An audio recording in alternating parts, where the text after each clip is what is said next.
A large-scale, real-life tragedy about the events surrounding a 1991 maelstrom billed as the storm of the century, The Perfect Storm is a film that begs to be seen on the largest possible movie screen. With characters whose underdeveloped storylines are dwarfed by menacing 100-foot waves, the film threatens to lose its impact on DVD. That said, you couldn't hope for a better package than the one Warner Brothers has assembled here. The Wolfgang Petersen film not only looks spectacular, it's supplemented by many superb bonus features that help compensate for the inevitable size reduction. In many ways, the special effects information and first-person historical accounts actually render the DVD a more complete, more satisfying adaptation of Sebastian Junger's best-selling novel than the original theatrical version. Petersen created the consummate submarine film with Das Boot, and although The Perfect Storm pales by comparison, Petersen's mastery of the ocean film is unparalleled. So it stands to reason that the most impressive things here are the colossal waves, some real, some computer-generated. By contrast, the sword fishermen who give their lives hoping for one more big catch are mere background players, though ostensibly theirs is the story central to the film. George Clooney plays Captain Billy Tyne, the Gloucester, Massachusetts fisherman who leads the crew of the ship Andrea Gale on what turns out to be their final fishing expedition. It's an able-bodied crew including Mark Wahlberg, John C. Reilly, and William Fichtner. Mary Elizabeth Mastrantonio and Diane Lane are among those who warn Clooney and company that it's wrong to take on Mother Nature, but the cash-strapped fishermen will hear none of it. For the first half hour or so, Bill Whitliff's screenplay clumsily labors to provide exposition. Each character is given a reason to live and the bare bones of a personality. Finally, though, you're simply waiting for the storm to hit, and when it comes, it's worth the wait. The Perfect Storm does for sea storms what Twister did for tornadoes. The seamless blend of computer-animated and actual sea swells is unprecedented. There are 3 separate audio tracks, one by Petersen offering production details, one by the industrial light and magic wizards Stefan Fangmeier and Helen Elswit disclosing special effects secrets, and one by Junger, recounting the historical information behind the events. Additionally, there are 3 separate documentaries. One is an account of the production, 2 include archival footage, news clips, and interviews with Gloucester natives who survived the storm. There are elaborately detailed storyboards and an evocative art gallery of paintings. The DVD jacket crows that the disc is awash in splashy special features, and it's no lie. The resulting product is a superb combination of Discovery Channel, History Channel, and feature film that, despite the script's shortcomings, is DVD at its best. Having spent 10 years in exile making films in Europe, Orson Welles returned to Hollywood to write, co-star, and direct the dark and powerful Touch of Evil, a film many consider to be his greatest work after Citizen Kane. Tampered with by the studio before its original release, this Universal DVD presents a meticulously restored version of Welles's masterpiece. Based on a mediocre detective novel, Welles brilliantly transformed the routine story into an unforgettable examination of power and corruption. Set in squalid border towns between the United States and Mexico, Charlton Heston stars as Mike Vargas, an honorable Mexican narcotics agent who is drawn into a murder investigation on the eve of his honeymoon. A prominent American businessman has been killed by a car bomb which was planted in Mexico but exploded just across the border in America. Vargas squares off against American Police Chief Hank Quinlan, a legendary lawman in his community. As played by Welles, Quinlan is a grotesque creature, a plainly racist, arrogant, obese slob who always gets his man. Vargas, however, becomes convinced that Quinlan has framed a young Mexican for the killing and seeks to expose him. As socially relevant today as the day it was made, Touch of Evil was a towering achievement. Evocatively photographed in black and white, Welles created an intricate editing style and sound design for the picture that was ahead of its time. Unfortunately, the studio felt the film was confusing and uncommercial and took the film away from Welles in post-production, recutting it in a misguided attempt to make this disturbing story more appealing. In the end, the film was released on the lower half of a double bill and made little money upon its initial distribution. Welles never directed another movie in Hollywood. Hailed as a masterpiece in Europe, the film has only grown in stature ever since. In 1998, an effort was made to restore the movie to Welles's original vision using a powerful 58-page memo Welles wrote to the studio explaining his original intentions as a guide. Most notable in the restored version is that the famous opening tracking shot has had the credits and Henry Mancini's score stripped away per Welles's instructions. Now one of the most complicated and impressive shots in cinema history can be seen without distraction. While we applaud the long-awaited release of Welles's original vision on DVD, Universal Video's presentation has to be considered a disappointment. The restored print and soundtrack are, indeed, beautiful, but the disc contains scant extras, the most valuable being Welles's memo to the studio. The promised documentary about the film and its restoration was not included, evidently due to legal problems. It is a shame that the DVD of a film as significant as this has no audio commentary, no essays, and no interviews with the people who worked so hard to restore this masterwork. Luckily, we do have the film presented as its director had intended, and Touch of Evil can finally speak for itself. A stirring, old-fashioned historical epic, Braveheart won 5 Oscars, including Best Picture and Best Director for Mel Gibson, who also plays the title character. Paramount's widescreen DVD transfer retains the best of the film's theatrical qualities while adding some significant bonus features.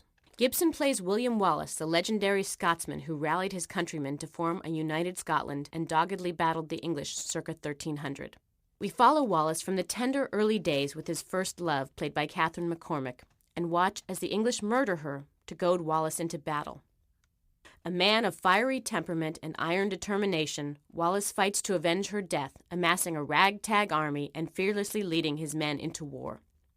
So charismatic is Wallace that not even the lovely Princess of Wales, played by Sophie Marceau, can resist him. In the end, it's a standoff between the King of England and the scrappy Scots warrior. It's revealing nothing to say that Wallace has to make the ultimate sacrifice, but even so retains his honor and his pride. The Braveheart legend, as realized by Gibson and screenwriter Randall Wallace, doesn't exactly hold up to historical scrutiny, and Gibson, on his audio commentary, is the first to admit it. But it matters little, for they're more concerned with establishing character motivation and exploring the bonds of patriotism and romantic and fraternal love. In those aims, they succeed beyond question, and they're true to the crucial story elements while perhaps fudging a bit on the details. What stand out are the spectacular battle scenes, meticulously choreographed to show both the enormous scope of the fighting and the personal cost of the warfare. As captured by cinematographer John Toll, the battles are muddy, violent, and enormously compelling, never glamorized or cheapened by glossy camera work.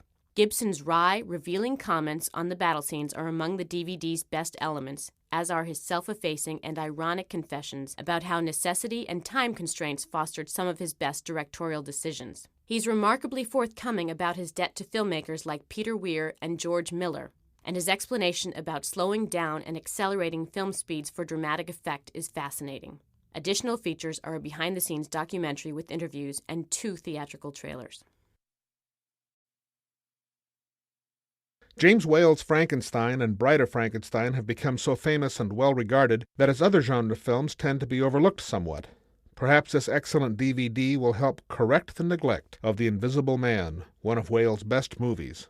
It's almost as witty as Bride and more of a horror movie. Though he's inclined at times to be prankish, there's no doubt that Griffin, the Invisible Man, is a megalomaniac and a killer. He arrives one snowy night at a pub in a small English town. He's swathed in bandages and wears dark glasses. Only his nose is visible. He demands privacy and flies into rages when he doesn't get it. He's working hard for the way back, but can't seem to find it. We soon learn that he's Jack Griffin, a dedicated young chemist who has secretly made himself invisible, but can't find the way to restore himself to visibility. Worse, he doesn't know that monocaine, a drug he used in the process, is driving him insane. When his beautiful fiancée Flora, Gloria Stewart, tries to reason with him, he goes into a rhapsody of power. Even the moon is frightened to me, exults, frightened to death. Murder and destruction follow. H.G. Wells wrote the original novel, one of his very best, witty, vivid, and engrossing.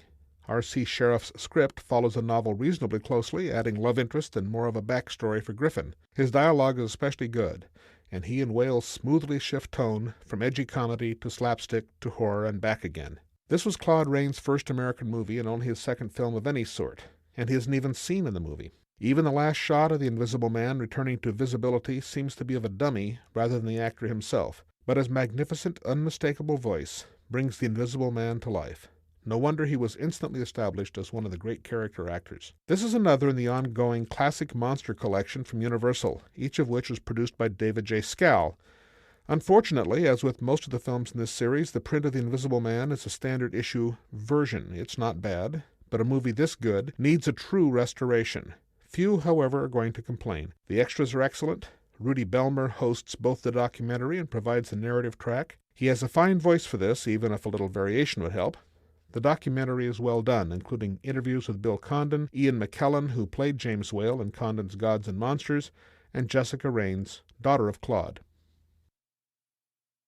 This is the second movie version of the Gaston Leroux novel, made in Technicolor in 1943.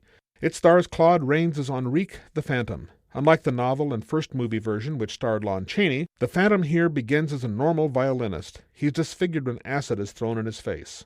Already disturbed because he can no longer play the violin well, he goes mad and begins lurking about the Paris Opera House, killing people every now and then, in his quest to make Christine Dubois, Susanna Foster, the reigning diva. He's opposed by tenor Anatole Nelsonetti and policeman Raoul, Edgar Barrier, genial rivals for the love of Christine. This is one of Universal's excellent classic Monster Collection series of DVDs, all produced by David J. Scal, but this particular Phantom of the Opera has a great deal more opera than it does Phantom. Rains balked at wearing an elaborate makeup, so when he's unmasked we see only some scarring. It's not pretty, but it's far from the skull-faced figure of sheer horror that Lon Chaney created and played. He's also not anywhere near the menace that Chaney's Eric was. This Phantom is a basically kind violinist who just goes a little crazy for a while. There's a lot of singing in this movie, but there just aren't enough spooky scenes. A few darting shadows and one or two scenes by a subterranean lake do not a horror movie make. Director Arthur Lubin secretly used a second camera during the unmasking scene to grab more shots of Rains' disfigured face, but still, as a horror movie, this is pretty weak stuff. It's okay for one of these semi-spectacles Universal was making at the time, but for an opera phantom that is an opera phantom, give us Lon Chaney. The documentary this time, The Opera Ghost, A Phantom Unmasked, is well hosted by Scott McQueen, who also does the commentary track. It covers all three of the Phantoms released by Universal. McQueen even discusses the three other unfilmed Phantom scripts that Universal prepared over the years. From his description, we should be thankful that they weren't made. Among those interviewed for the documentary are film historian Rudy Belmer, Carla Lemley, whose uncle Carl began Universal, Claude Rains' daughter Jessica, and Turhan Bey, who appeared in the climax originally intended as a sequel to this Phantom.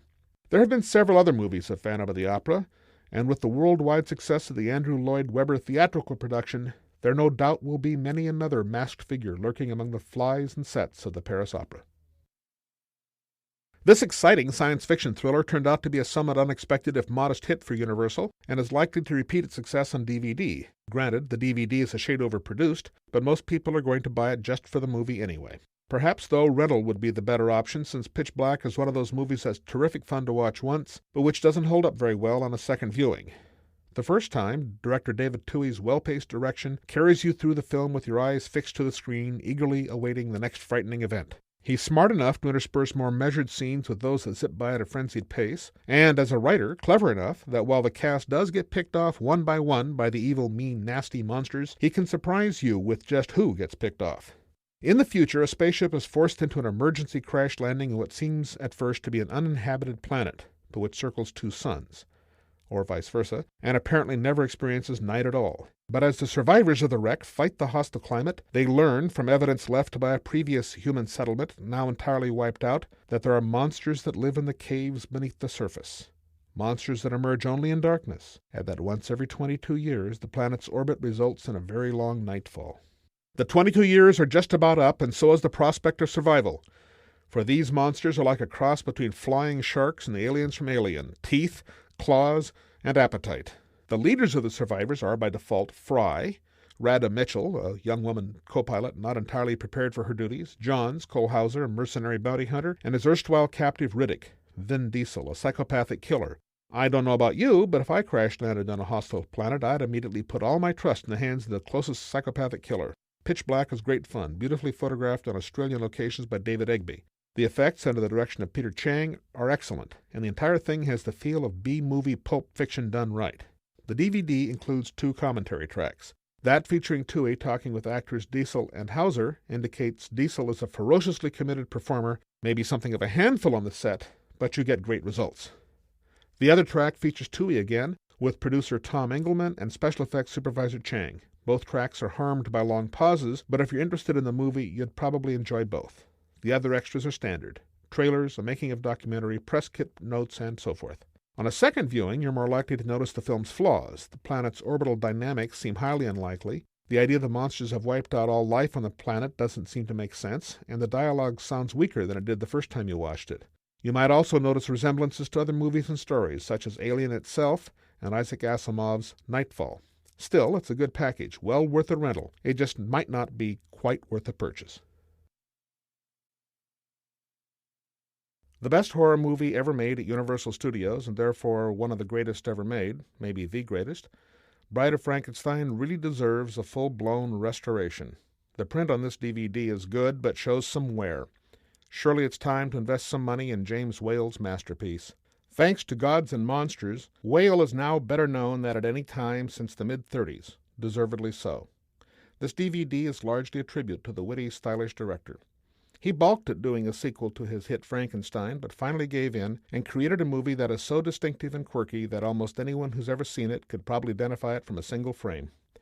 It begins just after the climax of Frankenstein. The monster, Boris Karloff, is alive in the ruins of the deserted mill and stomps off looking for solace and companionship. Meanwhile, Henry Frankenstein, Clive, who also survived, is met by the brittle, eerie Dr. Pretorius, or anesthesiger, who wants the two of them to build and bring to life a female creation. Meanwhile, the monster is having his own adventures, captured and escaping, finally taking refuge with a blind hermit, O.P. Heggie.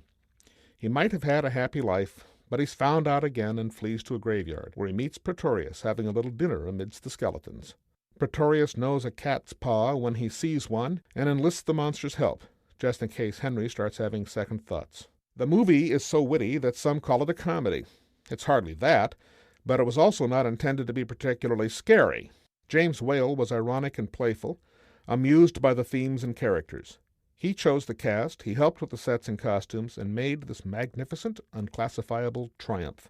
The documentary accompanying the film is hosted by director Joe Dante and includes interviews with Gregory W. Mank, Sarah Karloff, daughter of Boris, writer Clive Barker, Gods and Monsters director Bill Condon, and film historian Paul M. Jensen, a regular contributor to Universal's Classic Monster DVD collection, produced by David J. Scow. The narration track is by Scott McQueen, who does a fine job. But the real heroes here are James Whale and Boris Karloff, who gives the performance of his career as the angry, tormented monster. He's magnificent, and so is Bride of Frankenstein. Disney's original Fantasia, made in 1940, was originally conceived as the beginning of a series of films that would pair music with animation. But the film was a box office disappointment, and plans for sequels were scrapped, until now. It's an admirable effort, but Fantasia 2000 falls short of the original.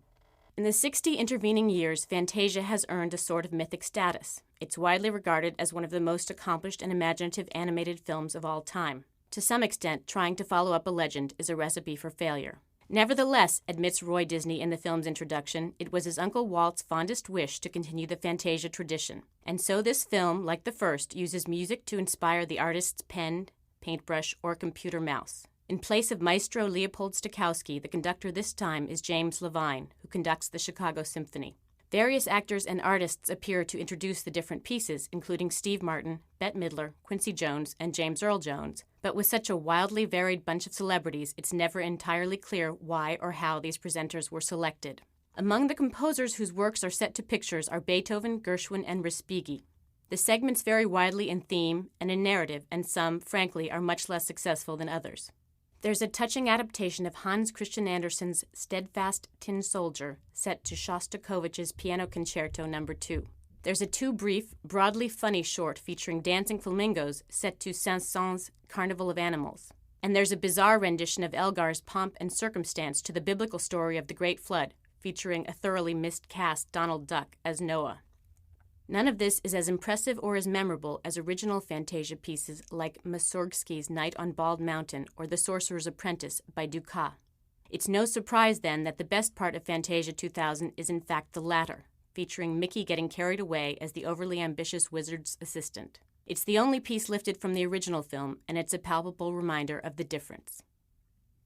There are a number of bonus features, including separate audio commentaries with the producers and conductor, and another with the directors and art directors of each segment. In addition, there's a making-of documentary and 2 separate, rarely seen Disney cartoons from the 1950s. Having been a vocal proponent of William Goldman's long-unproduced screenplay for his revisionist fairy tale book, The Princess Bride, I've never thought that Rob Reiner's movie version fulfilled the brilliant promise of that original material. Though many people consider this movie a family classic, for my money there's way too much shtick from Billy Crystal. What's more, there's questionable casting choices, as in the case of Wallace Shawn, and there are long stretches of unintelligible line readings from Andre the Giant and Mandy Patinkin. What's more, there are some nearly fatal pacing problems. On the upside, though, there's a deft performance from Carrie Elways, terrific ones as well from Christopher Guest and Mandy Patinkin, some splendid swordplay, nifty costumes, and the wit and quirkiness of Goldman's dialogue and plot twists often come shining through. MGM has shipped out the movie as one of its catalog titles, which means a no-frills, no-extras DVD approach. Considering the movie boasts such a vocal fan base, one that's been clamoring to have it on DVD for years, you'd think the company would have laid on the posh extras the way Criterion's spiffy Laserdisc version did, or even the way MGM handles their excellent James Bond packages. We hear that the studio may bring out a showier DVD package sometime in 2001 with Rob Reiner doing commentary, but for those who just can't manage to wait, MGM's disc offering non-anamorphic widescreen and full-frame versions looks better than expected, though not by much. There's ample graininess, some very milky bleached-out color, and yes, I'm sorry to report, artifacts. As for sound, the 1987 film looks and sounds pretty nice, actually. You get a nice boomy bass effect when the flames rise in the fire swamp scenes, and Mark Knopfler's love theme sounds clear and winsome, although the synthesizer music in other sequences is very low rent and a bit dated by now. As far as the extras go, the pickings are pretty slim, meaning only a trailer, a terrible one that overstays its welcome and shows way too much, and a few pages of pre-production notes. As I said earlier, the disc offers both widescreen and full-frame versions, but if you ask me, the latter looks even grimier and more faded. Another quibble. Too bad English subtitles weren't made available on the disc. Hard-of-hearing audiences, as well as those of us who can't decipher thick and/or hammy accents, are missing out on some pretty smart, funny dialogue. So if you need The Princess Bride right now, fine. But if you can possibly hold out for the special edition that may be coming sometime down the road, why not wait for a worthier version of this very popular title? Ed Zwick's absorbing Western may have been too much of a guilty pleasure for high-minded cineasts to take seriously, but what's remarkable about the DVD is that the film manages to better its own reputation. Perhaps the medium suits it so well because Legends has the sweeping scope of a family saga miniseries, but its production values are much higher than anything on television. The story takes place in rural Montana circa World War I, where a middle-aged father, played by Anthony Hopkins, is raising his 3 sons. Eldest child Alfred, played by Aidan Quinn, is responsible and driven. Youngest son Samuel, played by Henry Thomas, is a romantic idealist. And middle son Tristan, played by Brad Pitt, is a rugged man of nature with his own demons.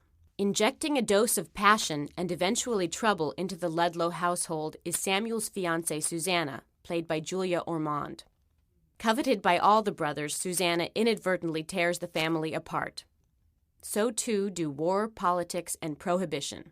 Working from the novella by Jim Harrison, Zwick and cinematographer John Toll have fashioned a gorgeous old-fashioned epic, using their Alberta locations as convincing doubles for big sky country. And compared to the much costlier price tags of most current films, the $30 million that TriStar spent on Legends is all the more remarkable given the film's ravishing look and star-filled cast. Chief among its strong performances is Pitt in a star-making role as the brooding Tristan.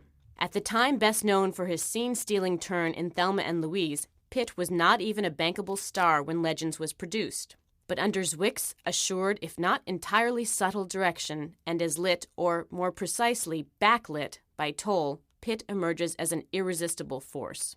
This handsome DVD widescreen transfer includes a handful of deleted scenes, a behind-the-scenes featurette, and a commentary by Toll and production designer Lily Kilvert. But its best aspect is the running commentary with Zwick and Pitt. Watching the film a few years after its release, they are surprisingly generous in their revelations and at times candidly self-critical. We'd be lucky to see more DVDs like this one.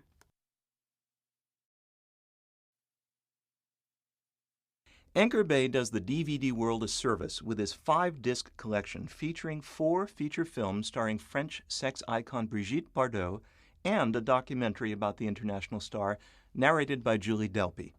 Bardot, arguably the last great big-screen goddess to emerge after Marilyn Monroe, probably appeared in only one great movie, Jean-Luc Godard's superb Contempt. The movies presented here, though, are more typical Bardot fare, skimpy on plot and production values, long on lingering teasing gazes of the spectacular star in various stages of undress. In Naughty Girl from 1956, Bardot is a Technicolor wow as a schoolgirl who gets entangled with an older playboy lounge singer. But the pretext of the plot is a mere excuse for Bardot to sulk, vamp, walk around wrapped in next to nothing, and perform steamy dance numbers. In Please Not Now from 1961, Bardot reunited with her mentor and paramour, director Roger Vadim, who built around her a screwball farce about a model who does this and that to service the plot, but who basically gets to perform a nude dance that was censored in many countries, but not here on this DVD. In 1967's Come Dance With Me, Bardot is a dentist's wife going undercover to clear her husband of the murder of a dance instructor. But again, what you really want to watch for is a delightfully racy mambo number. Les Femmes from 2 years later offers an eye-popping Brigitte, acting as a muse to a Playboy novelist afflicted with writer's block. At her height, Bardot was one of the visual wonders of the movie-going world, and her childhood, enormous fame, romantic exploits, and work in international movies is lightly but absorbingly examined in the documentary called Brigitte Bardot, Take One. Each feature film is presented in widescreen, except for Les Femmes, and the color quality, sound, and image are exactly what you hope for when a star is spectacular-looking and sultry as Bardot. It's obvious why Brigitte is still inspiring the looks and the likes of Claudia Schiffer and Pamela Anderson, but here's your chance to see the genuine article.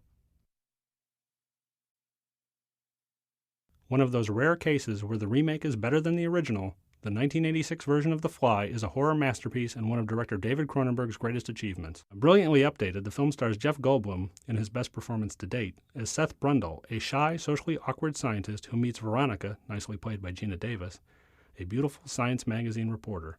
Immediately smitten, Seth invites Veronica back to his lab and, like a nerdy high schooler trying to impress the prom queen, shows her what he's been working on, a device that can teleport matter from one location to another. The pair soon fall in love, and Seth continues with his experiments, eventually using himself as a guinea pig. Unfortunately, he fails to notice a tiny fly in the chamber with him, and their matter becomes hopelessly intertwined. While in the original film, the story degenerated into a dull hunt for the wayward fly, this version is more clever. The DNA of Brundle and the fly are fused, and he begins a slow metamorphosis from human to human-sized fly. The transformation is truly grotesque and tragic, as Brundle slowly goes mad before the horrified eyes of the woman who loves him. Superbly directed and acted, The Fly is a shattering experience. While delivering the requisite horror movie thrills, this is an incredibly gross movie. Cronenberg also uses the material to explore a series of deeper themes, examining our fear of disease and what it must be like to love someone who is suffering beyond imagination. While The Fly stands as one of the best films of the 1980s, its sequel, The Fly 2, is a disaster. Eric Stoltz stars as the son of Seth Brundle. Born only months after his father's death, young Martin has inherited his dad's peculiar DNA and grows to adulthood in only 5 years. Predictably, Martin tries to recreate his father's experiments, and an orgy of unnecessary and uninspired gross-out special effects ensues. None of the key participants of the Cronenberg film participated in this sequel, save one, special effects creator Chris Wallace, who directs. 20th Century Fox's DVD presentation of The Fly is also a disappointment. While the widescreen transfers and sound are fine, there are no extras other than the theatrical trailers. Rather than pair Cronenberg's film with its terrible sequel, Fox should have devoted the space to extras like director and actor commentary, storyboards, and behind-the-scenes footage. One longs for the kind of treatment Cronenberg's next film, the equally excellent Dead Ringers, got from Criterion on Laserdisc. This DVD of Cronenberg's The Fly can only be considered a missed opportunity.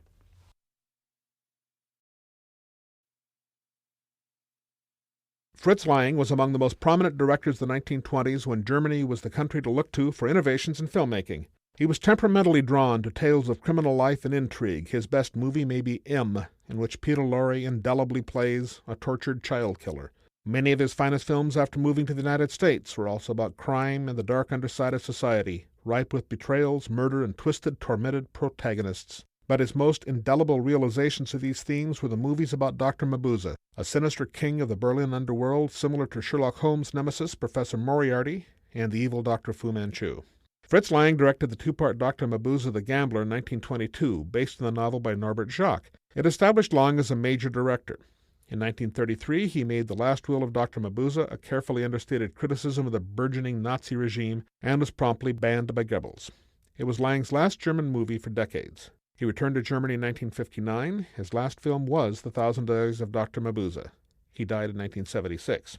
For many years, Thousand Eyes was known in the U.S. only in a severely cut, badly dubbed version and was considered a failure. Thanks to the persistent David Callett of All Day Entertainment, the film has been pieced together and turns out to be very nearly a masterpiece, certainly Lang's finest film since The Big Heat, possibly since Testament of Dr. Mabuse. It's a tightly scripted, deeply engrossing thriller, so intricately woven that it's no wonder that shorter versions have seemed incoherent. Removing anything would reduce this story to chaos, and yet it has a light, graceful touch, very much a film of its time. It's hard to believe Lang was in his 70s when he co-wrote and directed this movie. Dr. Mabuse is dead, but a criminal mastermind working from the real Mabuse's notes is gaining power in the divided Berlin. His identity is a secret until nearly the end of the film, and it's likely to be a surprise. Gert Frobe, 007's Goldfinger, is the police inspector in the case. Peter Van Eyck, who ordinarily played cold bastards on this side of the Atlantic, is a warm and courageous American businessman, and Dawn Addams is the mystery woman in the story. The DVD is outstanding in almost every regard, providing a choice of dubbed to subtitled versions. Callett provides an outstanding commentary track, extremely well-informed without being academic, completely accessible, consistently interesting. It's a shame that the documentary included is below this standard. The various talking heads, including Richard Gordon, Forrest J. Ackerman, and Cornelius Schnauber, are identified only by name. You're on your own in figuring out why they are included. But that's a minor failing in a DVD as good as this one is overall. It's the kind of movie that simply gets better on repeat viewings. A hit in Europe, Thousand Eyes spawned several sequels, all of which Callett intends to release on DVD.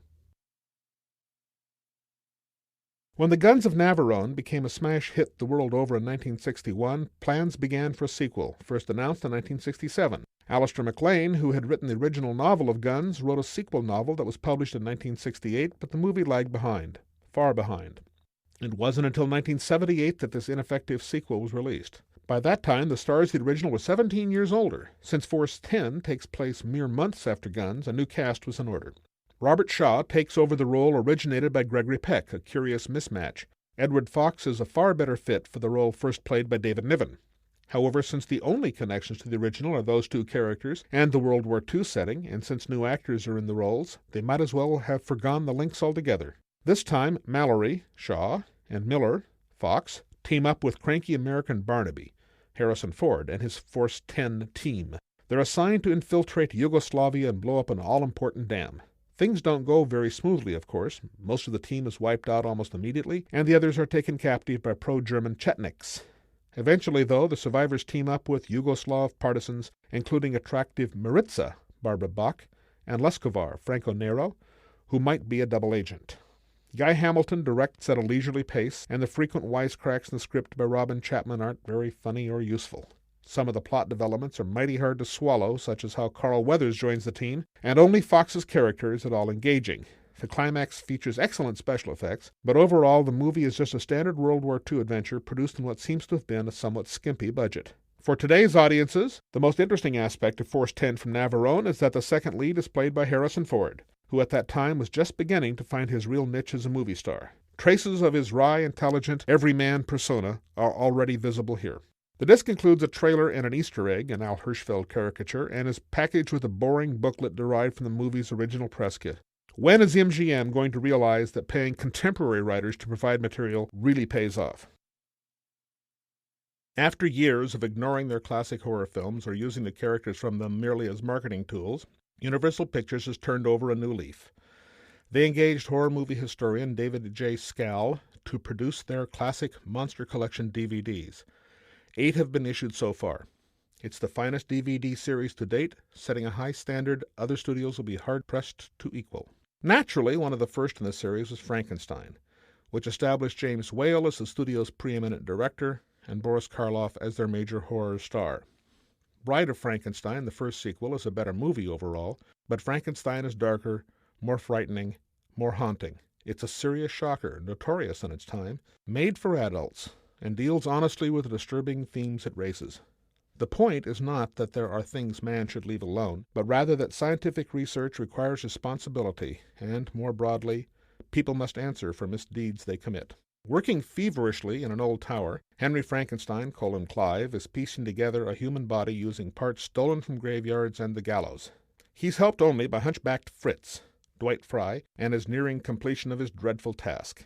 His concerned fiancée Elizabeth, May Clark, arrives at the tower accompanied by Frankenstein's former teacher Dr. Waldman, Edward Van Sloan, and her requisite faithful though spurned admirer Victor, John Bowles. Before their eyes, Frankenstein uses lightning to bring his creation to life. But unknown to all, Fritz had provided a deranged criminal brain as the final ingredient, and Frankenstein's creation is a monster, Boris Karloff. Things get unpleasant. Scal's documentary, The Frankenstein Files, How Hollywood Made a Monster, is one of his best, and he hosts it himself. Among those interviewed are makeup artist Rick Baker and writers Don Glut and Bob Madison. It's thorough, entertaining, and to the point. Rudy Belmer provides the narration for the film and does a fine job, covering the stage adaptations as well as the movie. Scal arranged to have the film restored for this DVD, and it's rarely looked better. He even tracked down footage that has been missing since the mid-1930s. It's too bad more classic films haven't gotten treatment as loving and thorough as this. Dracula remains very much a film of its time, and while there are dated elements in Frankenstein, James Whale's direction is so fluidly imaginative that the film is mostly timeless. As with the others in the Universal Classic Monster series, this is an excellent choice for a home collection. It's anybody's guess what future pop historians will make of this phenomenon of the gender-bending, drug-taking 70s. A flop movie of a stage hit that slowly developed into a cult sensation at midnight showings. Who knows? Maybe they'll just blame the drugs. Anyway, for those who weren't around back in the day, ticket buyers would flock to showings of the Rocky Horror Picture Show in outlandish costumes, and during the movie they'd hurl rice, toast, and Lord knows what else, not to mention break into a dance called the Time Warp.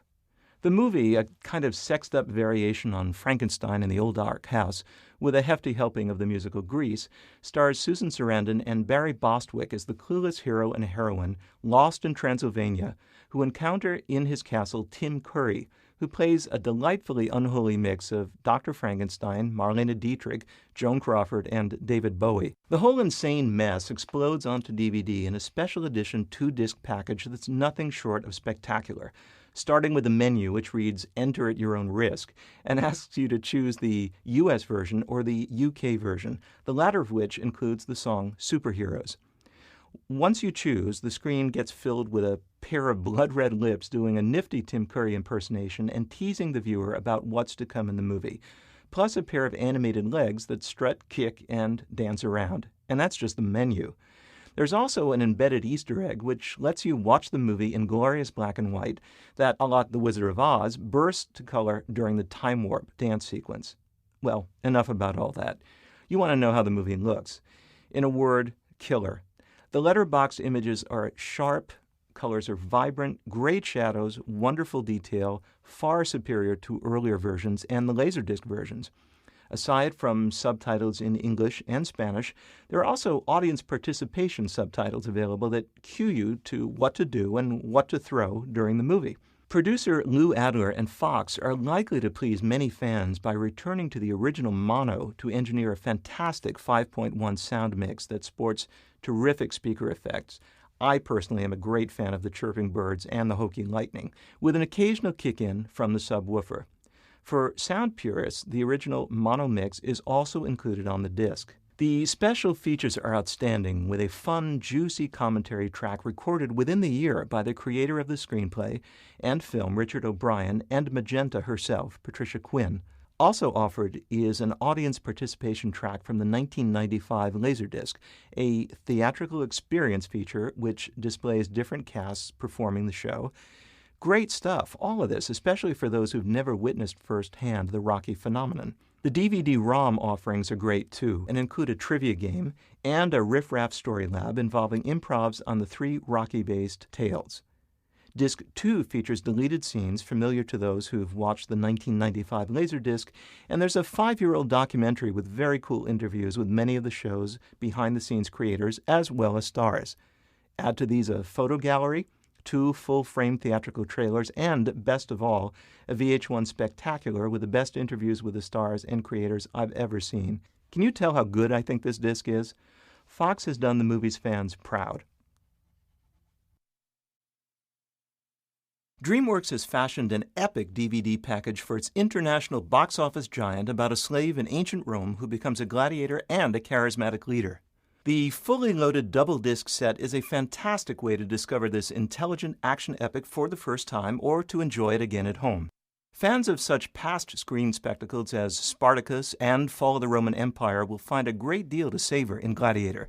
There's Ridley Scott's persuasive direction and powerful performances by Russell Crowe, Joaquin Phoenix, Connie Nielsen, and Richard Harris. There are also extraordinary, exciting combat sequences that recall Saving Private Ryan, and special effects that conjure up a cruel and awesome vision of ancient Rome as imagined by the trio of credited screenwriters. It's always a trick for movie makers to make historical movies seem vividly contemporary, yet that's exactly what's been achieved here. What really makes Gladiator sing on DVD, though, are its 4+ hours of bonus material, including canny and informative commentary by Ridley Scott and 11 deleted scenes, also with director commentary. The cutscenes are worth watching alone for a sequence featuring Phoenix's troubled emperor as he brutally attacks a statue of his father, and for another horrific one in which Crowe's character watches helplessly as a lion attacks a little Christian boy in the arena. Explaining why he cut the scene, director Scott says that he didn't think the lion ate the child very well. The great bonus package also offers 7 minutes of new footage produced exclusively for the DVD, an absorbing 1-hour Learning Channel program on the horrifying history of the gladiatorial games, and a welcome interview with composer Hans Zimmer. As if these goodies weren't enough, the disc also features concept art and storyboard stills, behind-the-scenes stills, original theatrical trailers and TV spots, and cast and filmmaker biographies. As one might expect, Gladiator looks magnificent in letterbox with dense, rich color, moody lighting, production values, and spectacle to burn, plus excellent rendering of skin tones. The soundtrack rumbles and roars in brawny Dolby Digital 5.1, guaranteed to give your sound system a good workout. All in all, Gladiator is tough to resist, a very good movie given a showy and superb treatment on this must-own DVD. On the back of the DVD package, the description begins, "Possibly the best horror film ever made," and for once this is no exaggeration. While it's true that horror is so varied that there really is no one best horror movie, Rosemary's Baby does belong on any list of the greatest shockers of all time. It's second only to Chinatown among the films of director Roman Polanski and was a major hit when first released in 1968. Based on Ira Levin's best-selling novel, the movie carefully, almost clinically, tells the story of Rosemary, Mia Farrow, the waif-like bride of struggling New York actor Guy Woodhouse, played by John Cassavetes. They move into an old, history-drenched Manhattan apartment building, and soon Rosemary is befriended by elderly eccentric neighbors Minnie and Roman Castevet, Ruth Gordon and Sidney Blackmer. To her delight, the secretly devout Catholic Rosemary becomes pregnant, which thrills the Castevets, who send her to unusual gynecologist Dr. Saperstein, Ralph Bellamy. Eventually, her condition seems strange enough to alarm her old friend Hutch, Morris Evans, who soon thereafter mysteriously dies. Suspense builds as Rosemary becomes convinced that there's something seriously wrong with her pregnancy. Her fears escalate into paranoia and lead to a haunting, disturbing climax. Polanski wrote the script, while Schlockmeister William Castle served as producer, and they created a near masterpiece of mounting terror. Rosemary's Baby is not an action thriller laced with gore. It's a cool, evocative, and adult movie that works by implication and suspense. The eerie, memorable score by Christopher Komeda and William A. Fraker's clean, crisp, widescreen photography add immeasurably to the film's unnerving impact. The film has been given A-class treatment on this DVD in terms of picture and sound quality. The sound is mono, but digitally remastered. New interviews with Polanski, great production designer Richard Silbert, and Robert Evans, the Paramount executive who gave the film a go-ahead, are included as a featurette.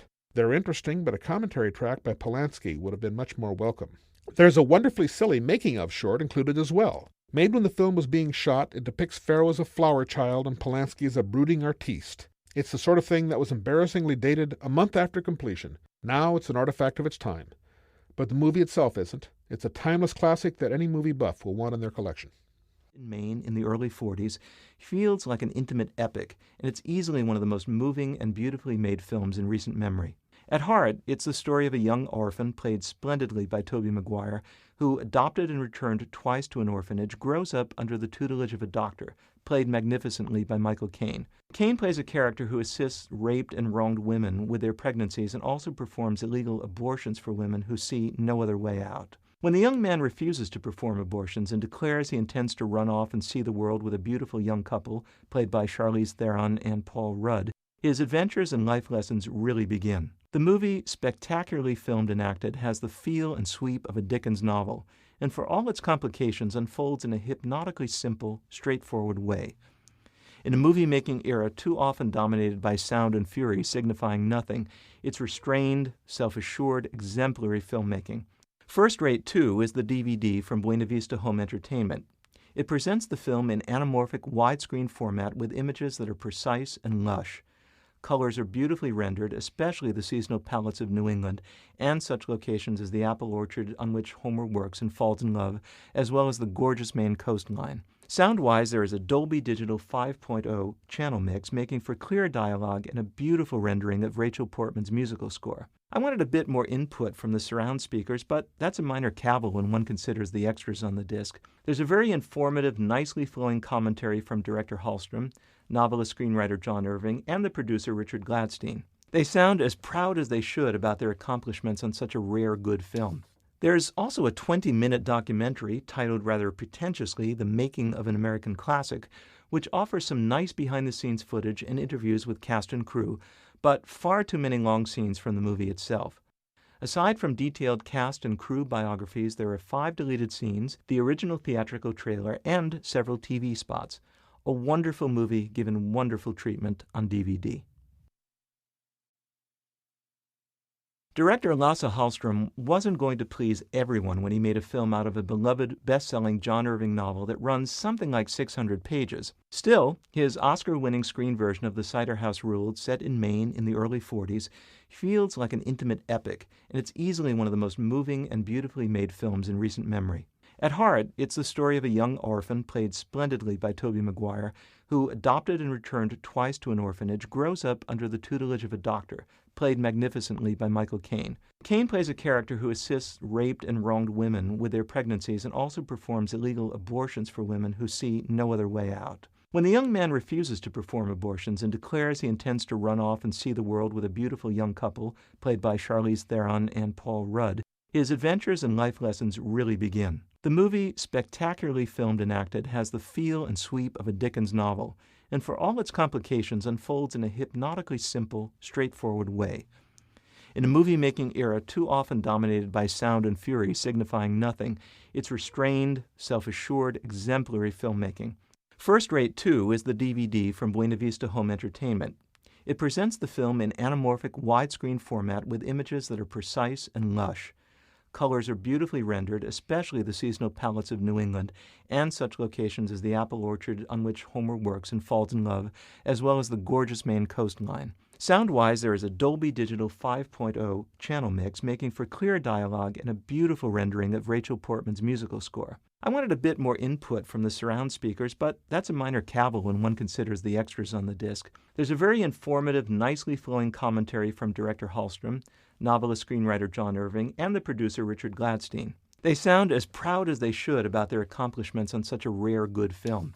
There's also a 20-minute documentary titled rather pretentiously The Making of an American Classic, which offers some nice behind-the-scenes footage and interviews with cast and crew, but far too many long scenes from the movie itself. Aside from detailed cast and crew biographies, there are 5 deleted scenes, the original theatrical trailer, and several TV spots. A wonderful movie given wonderful treatment on DVD. The only serious rival to Disney in the 1930s and 40s, the Fleischer Animation Studios are somewhat forgotten today. Founded by brothers Max and Dave, the Fleischer Studios pioneered the animation technique known as rotoscope, which allowed an animator to trace live-action footage frame by frame, and began making cartoons around the time of the First World War. Over the next 2 decades, the Fleischers found success with a variety of cartoon characters, the most famous of which were Betty Boop and Popeye the Sailor. This collection, released by WinStar Home Entertainment, contains an overview of their work from 1914 to 1941, beginning with some very clever mixtures of live-action and cell animation known as Out of the Inkwell. We see Max Fleischer at his drawing board interacting with his first popular creation, Coco the Clown. Among other vintage cartoons presented on this DVD are several installments of the popular Betty Boop series, an early color musical cartoon called Song of the Birds, and an elaborate 20-minute Popeye adventure, Aladdin's Wonderful Lamp. While Disney was moving toward a more realistic style of animation, the Fleischers stuck to a much looser, more cartoony look, with their human characters looking much more rubbery, often twisting themselves into knots or morphing into all sorts of bizarre shapes.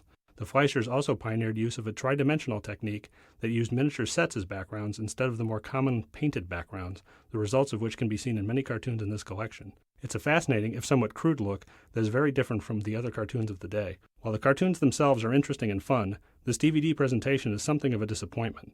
The source materials used here are not in the greatest shape and run the gamut from muddy-looking or faded on some to very nice and crisp on others. Also questionable is Winstar's decision to re-record the sound effects on these cartoons. The combination of 70-year-old dialogue tracks with modern sound effects is jarring. The Dolby Digital mix on the cartoons is surprisingly aggressive, and certain bass-heavy sounds will rattle the windows. Instead of enhancing the experience, it often distracts. The disc also contains a short essay about the Fleischers, but there is very little documentation about the cartoons themselves, not even the year they were released, which is frustrating.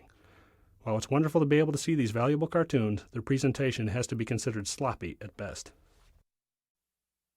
Anyone who remains unfamiliar with director James Cameron's famed obsession for production detail need to look no further than this 2-disc special edition release of Cameron's 1989 undersea saga, The Abyss. The jam-packed version stands as an abyss in itself, a bottomless ravine of supplemental materials that makes the ocean itself seem like a wading pool by comparison. This box DVD set dwarfs even Cameron's expansive Laserdisc version of The Abyss that hit the market in 1993. Those planning to devour the discs in their entirety would be wise to set aside a healthy chunk of time, say about 6 months. Impressive? Well, heck yes, The Abyss Special Edition is impressive. It has about as much in common with a typical feature film on DVD as the Grand Canyon does with a cereal bowl. Yet it goes without saying that this viewing experience will test the limits of human entertainment endurance. One techno-geek's dream stands to be a bit of overkill for folks who don't fancy filling each of their remaining days on Earth in a marathon quest to embrace Cameron's vision. Okay, now pull up a chair. This may take a little while. On the first of the pair of The Abyss DVD discs, you have a choice of watching both the original theatrical version of this sci-fi thriller from 20th Century Fox and the special edition that Cameron released in 1993 and included 28 minutes of added footage. There are text commentary features for both versions, comprehensive cast and crew bios, and segments that separately detail the Abyss story, the film technique, the diving equipment used in the movie, and the challenges of recording dialogue underwater. And then there's the second disc, which, believe it or not, actually offers the more elaborate selection. There's an hour documentary on the making of the film, an area where you can read Cameron's original story treatment and final shooting script, and, in the ultimate nod to geekdom, a collection of all 773 storyboards for the film laid out in sequence. That's in addition to the behind-the-scenes special effects chat, demonstrations of a host of experimental filming techniques, and a spot where you can watch any of 10 scenes evolve from storyboard to final print. There's a lot more, but to elaborate further would be shamelessly cruel. Let's just say that the filmmaker goes to dizzying lengths to make sure that DVD buyers won't feel cheated in plunking down $35 retail for the Abyss Special Edition, whose THX digital picture and Dolby Digital 5.1 channel soundtrack are exquisite, of course. The film itself ain't too shabby either, starring Ed Harris and Mary Elizabeth Mastrantonio as a husband and wife team enlisted to rescue a sunken nuclear submarine. As if the conditions weren't dangerous enough, there are aliens down there, too. Some sturdy survival gear is recommended while watching the Abyss Special Edition as well. The only great monster created during the science fiction intensive 1950s, the creature from the Black Lagoon, would have earned his place among the immortal beasts of the screen even without the 2 sequels. The design was the work of many hands, but mostly those of Millicent Patrick and Jack Cavan. It's so well conceived that once seen, it's nearly impossible to forget. It's what a fish-man monster should look like, and all those since owe the Gill man a debt. The movie has been given an A-list treatment in this excellent DVD from Universal, another in David J. Scal's impressive series, the Classic Monster Collection. All those released to date are available as a boxed set. In search of the rest of a curious fossil, an expedition heads up the Amazon to the Black Lagoon, where they're confronted by the fossil in the flesh, a primordial survivor from ages long past, a scaled, clawed, humanoid fish creature. When it catches sight of Julia Adams in a bathing suit, it becomes obsessed with her, while scientist Richard Denning is equally obsessed with taking the creature as a specimen, dead if necessary. Opposing scientist Richard Carlson, the movie's hero, is in love with Julia and just wants to get away from the Black Lagoon. One of the major reasons for the success of the movie was the strong, clear-eyed direction of Jack Arnold, who storyboarded the entire film. He always had a good eye for vivid, haunting images and creatures full of them. The commentary track is by fast-talking Tom Weaver, who's well-prepared with vast reams of information about the film. He has a tendency to overpraise producer William Allen and undercredit Arnold, but he does get the credit straight for the design of the creature itself and offers many anecdotes about the making of the film. As always with these classic Monster Collection discs, a good, well-researched documentary is included, this time hosted by Scal himself. Those interviewed include experts in the film, such as similarly named horror writer David J. Scow and artist Vincent DeFate. Ben Chapman, who played the creature out of the water, is interviewed, as is star Julie Adams. The stills collection this time is very badly handled with lots of pans, zooms, and other distracting, unnecessary techniques. When it was first released, in 3D by the way, Creature was generally dismissed by reviewers as nothing but a trivial monster show. But it's still around, still pleasing people, while movies those reviewers praised are forgotten. Never underestimate the power of a great monster suit in a well-directed thriller. The prospect of having the Golem, Nosferatu, and the Cabinet of Dr. Caligari, all undisputed horror masterworks from the silent era, in a 3-DVD collection sounded tantalizing. After all, these are three of the boldest, most experimental, and admired fantasy films ever made.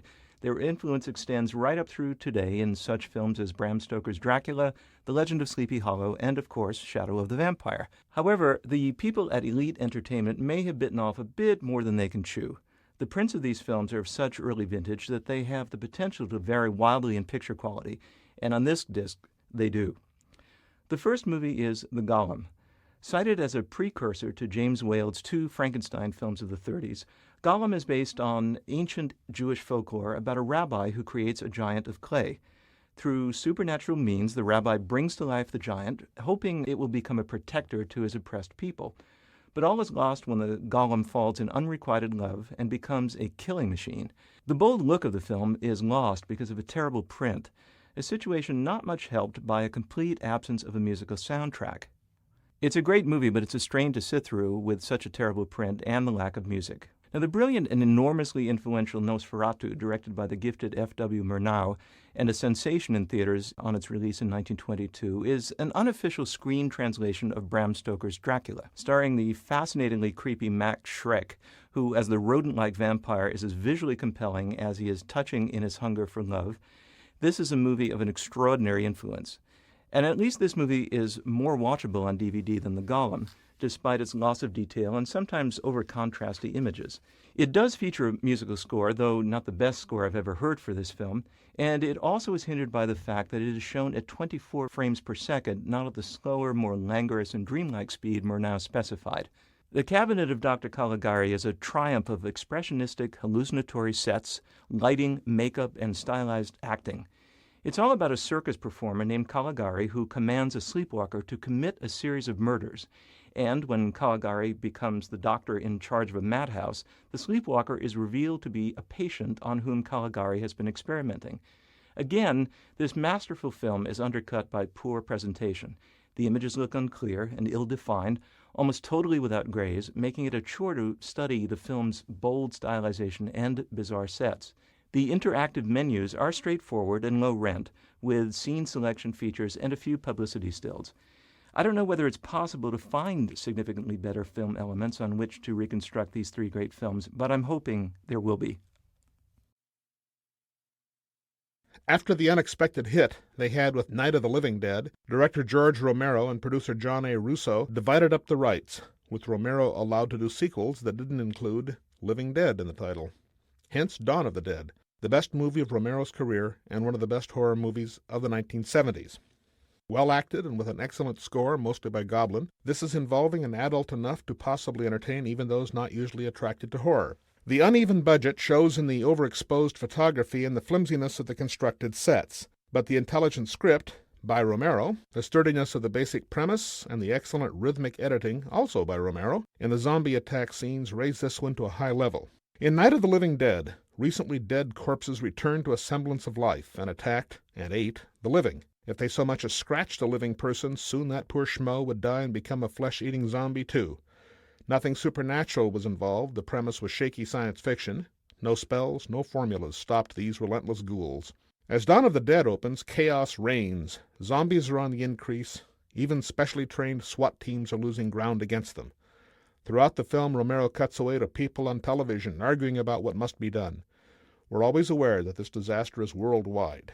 4 people escape Pittsburgh in a helicopter and take refuge in a big shopping mall overrun by zombies. Their minds and personalities are gone, but trace memories have lured them back to the mall. The 4 manage to blockade the mall and wipe out the zombies within, but their troubling isolation has to come to a spectacular end. Much has been made of the wisps of satire Romero added to his story, but the targets are too indistinct for this to play as an indictment of consumer culture. Movies that work as well on their own terms, as Dawn of the Dead does, hardly need this kind of pseudo-intellectual endorsement. That's not to say that the wry jokes, such as zombie nuns, zombie Hare Krishnas, and the like, aren't amusing. The opening and closing are very violent and gory, with eye-popping special makeup effects engineered by the talented Tom Savini, who also turns up as the most memorable of a horde of greedy, brutal bikers who overrun the mall at the climax. Anchor Bay's DVD presents Romero's own unrated cut, running a never-tedious 128 minutes. The extras include a few fuzzy scenes from the Italian cut done by Dario Argento, but these are of little interest. Otherwise, the disc is up to Anchor Bay's high standards. In this thriller, directed by David Cronenberg, Jeremy Irons brilliantly plays identical twin doctors, Beverly and Elliot Mantle, who run a fertility clinic for women only. Eccentric actress Claire Neveu, Geneviève Bujold, comes to the clinic, but Bev, who treats her, discovers that she cannot have the children she wants because she has a trifurcate uterus, which fascinates both twins. Soon, the masochistic Claire and Bev begin a passionate affair. The sex scenes are quite strong. However, as they've done in the past, they trade off. Claire doesn't even know Bev has a twin, and so is confused by his changeable nature. It's still mind-boggling that Irons was not nominated for a Best Actor Oscar. His performances are brilliant, the most believable example ever of one actor playing twins. Without any undue emphasis, props or makeup changes, though they do wear their hair slightly differently, Irons distinguishes between the twins so clearly that you can tell which is which without dialogue, without even any movement. Dead Ringers won many Genies, the Canadian equivalent of the Oscars, including the well-deserved one for Irons. David Cronenberg's films often center on transmutations of the human body, and the theme recurs here, not only in that it centers on twins, but through their fascination with sex and the female body, particularly the interior of the female body, which began as we are shown in childhood. The movie, written by Cronenberg and Norman Snyder, is less a story than a portrait of disintegration, fascinating from its creepy opening to its morbid ending. Cronenberg's movies are not to all tastes, but for those who enjoy his intense, vivid examination of matters of mutant flesh, Dead Ringers is one of his best films, second only perhaps to The Fly. This has been released in 2 editions on DVD. We're reviewing the Anchor Bay version. And, unfortunately, because of the competing Criterion version, this one has absolutely no extras other than the now standard trailer. The print is excellent, and for the most part the sound is fine as well. Howard Shore's quiet, understated score is subtly ominous and given a good showcase, but some of the dialogue sounds tinny and harsh. If all you want is the movie itself, the Anchor Bay edition is the way to go, but the Criterion edition offers plenty of interesting extras. You know, one very cool thing about the DVD format is how it lets our attention deficit disorder generation leapfrog through movies just like Mission Impossible 2. Armed with your trusty remote, you can savor the cool opening sequences of panic aboard an airplane and Tom Cruise doing some nifty cliffhanging. Then, once you hit the movie's dull, dopey second act, you can just puddle jump right over to the non-stop action sequences brought off by director John Woo in the movie's last half hour. Hopping around won't make Mission Impossible any better, but it will at least make it shorter and livelier, as well as give you a chance to savor the stuff that helped make it such a big box office hit. Action legend John Woo works overtime to wake the Mission Impossible franchise from the confusion and lethargy of MI1, directed by Brian De Palma. So, you'll see plenty of Woo's martial arts, slow motion sequences, flapping doves, and operatic action sequences set to booming music, all to spice up a love triangle involving Tom Cruise, Tandy Newton, and Dougray Scott. The script, by the great Robert Towne of all people, uses as its MacGuffin an Ebola-style virus set to wreak global havoc. Towne tries for a notorious style elegance and complexity in its relationships, but come on, this isn't a movie about emotions, it's about cool 007-style gadgetry and gimmickry, car chases, motorcycles, fight scenes. It's also about a lot of flattering close-ups of producer Tom Cruise, which some people just can't seem to get enough of. The last 40 minutes of the movie are packed with over-the-top imagery. Flames reflected in a character's eye, a bird winging through a door with fire all around it, a showdown on 2 motorcycles. Things that once seemed to be Woo's trademarks, but are now well over the edge of self-parody. MI2 looks and sounds just terrific on DVD. Big, lush, expensive, gorgeous color with teeth-rattling sonics. Presented in widescreen, the movie offers cool, high-tech menu graphics that point the way to such features as a paper-thin making-of documentary with such talking heads as Cruise, Newton, Wu, and screenwriter Town, a feature on the 11 stunt sequences, and another on the special effects. There's also a Metallica video and lots of groovy DVD-ROM features. Director Wu himself does the audio commentary, but his accent is so thick he's sometimes tough to understand. No biggie. Wu's remarks are interesting but not revealing. MI2 should be a sensation on DVD with the vast numbers of people who actually enjoy this sort of thing. If this Brian De Palma movie had corrected one small defect, it would count among his best movies. The defect is that it doesn't have a story. It's 3 big scenes without a real plot. Technically, it's the work of a virtuoso in love with his craft, blending wit and horror, split screens and moving cameras, and a sardonic, voyeuristic viewpoint. It also has an excellent, if somewhat familiar-sounding score by Bernard Herrmann, Alfred Hitchcock's favorite composer.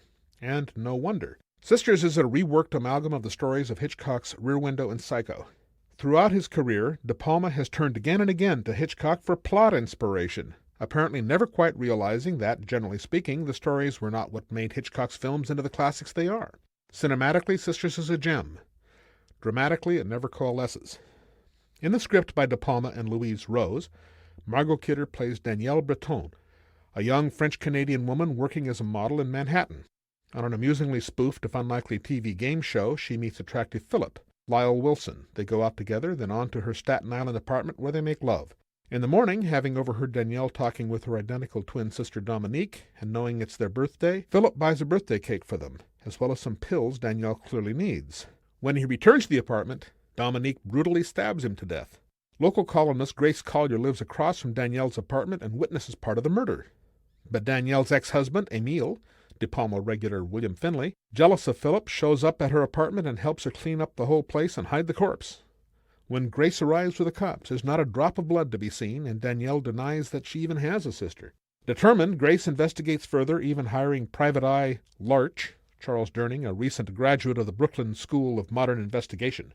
At Life magazine, she learns that Danielle and Dominique were the famous Blanchion twins, Siamese twins, separated that same year by Emile Breton, and that Dominique died. The incomplete feeling plot makes the movie seem to just get going when it's actually ending, and the confusing, undeveloped scenes in Dr. Breton's asylum add little beyond visual flair.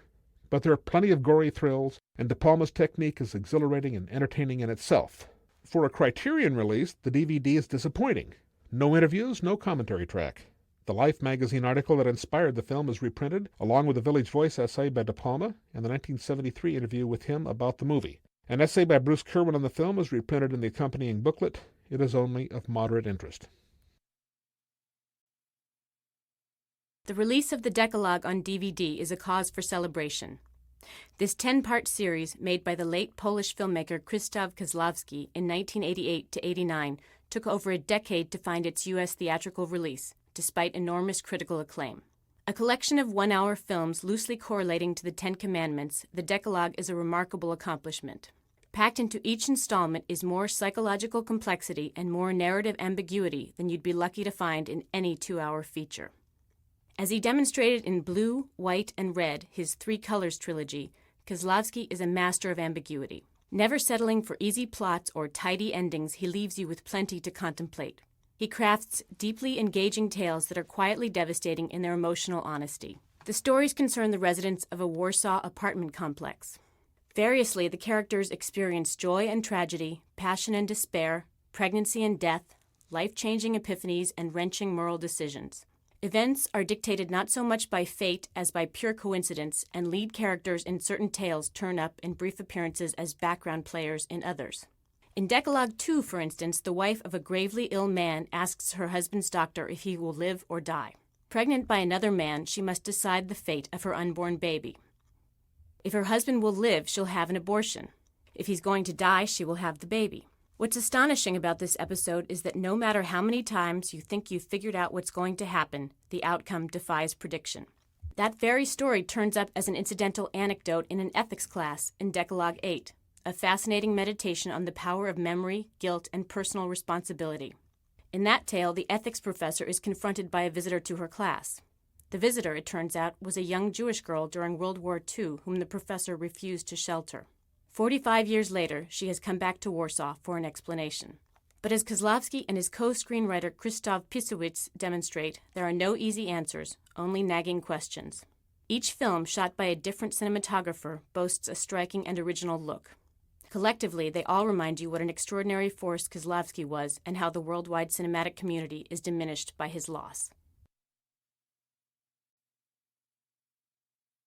The story of English widow Anna Leonowens and her friendship with King Mongkut of Siam has been told repeatedly, most famously in the Rodgers and Hammerstein musical The King and I. Jodie Foster might not have been an obvious choice to play Leonowens in this dramatic retelling of the story, but she does a thoroughly capable job, and she's well matched by celebrated Chinese actor Chow Yun-fat as the king. With the release of Anna and the King, Foster adds the period family spectacle to a strikingly diverse roster of films that already includes a western, science fiction, and psychological thrillers. Here she gives an exceedingly buttoned-down portrayal of Leonowens, the widow who was summoned to Siam to teach the king's many children the ways of the West during the 1860s. There began a courtship of sorts with the king, though due to their vast cultural differences and the constraints of the Victorian era, the romance could only go so far. After all, the king already had 24 wives and 42 concubines. Director Andy Tennant, whose previous foray into period romance was Ever After, has mounted a lavish, if perhaps inflated and overlong, family spectacle. At times, the extraordinary technical elements, including Luciana Arrighi's elaborate production design and Caleb Deschanel's lush, color-saturated cinematography, come precariously close to overshadowing the central relationship. It's fascinating to listen to Tennant's audio track. His revelations about the production and his comments on the actual history of Leonowens and the king are insightful and candid. Though he had intended to shoot in Thailand, the Thai government refused, having never forgiven Leonowens for disrespecting their culture. The production shot in Malaysia instead, which offered beautiful locales but crippling 115-degree temperatures that Tennant compares to shooting on a griddle. He's also frank about Foster's performance, criticized by some as emotionally inaccessible. He admits that he and Foster made a deliberate choice to portray Anna as aloof, given the tenor of the times and what is known about her background.